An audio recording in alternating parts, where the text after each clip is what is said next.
My name is Felita Haynes on an expired sentence of 6 years for possession and resale of a controlled substance, which, let me tell you what that is. It is selling a controlled substance is a prescribed or prescription drug, which in my case, it was Dilaudid. I was selling pills.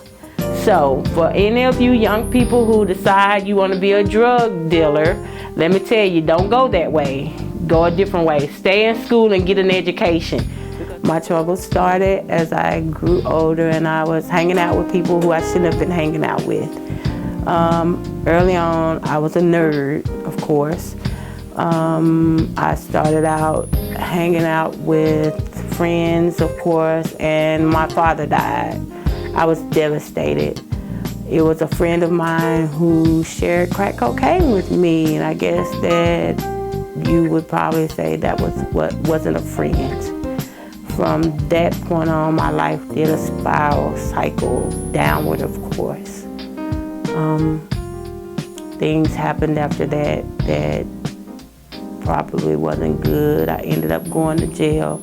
I stayed in jail for 6 months. I lost custody of my kids, bad relationships with my family. Then after I got out of jail, so at that point I realized things in my life had to change. I went to jail in March of 1996. I got a blessing from the Lord. My sentence was a short sentence, but a long sentence to me, considering I had never been to prison before. So at that point, I decided, I prayed.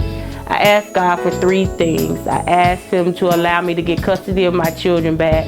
I asked Him to allow me to get a job, and if it was His will, that He would, if He saw fit, to allow me to tell it to anybody and everybody. So I talked to my sister, and I told her I wanted to start my own organization.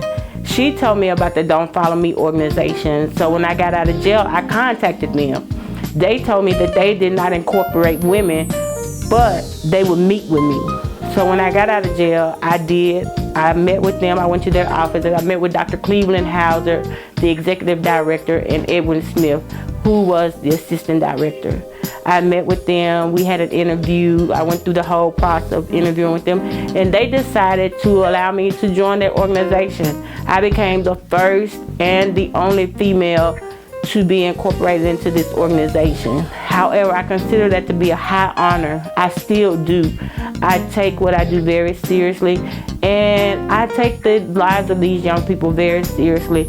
And I'm asking you young people to consider your lives to be high honors. For God has given His life for you guys. And I ask that you give Him your life back.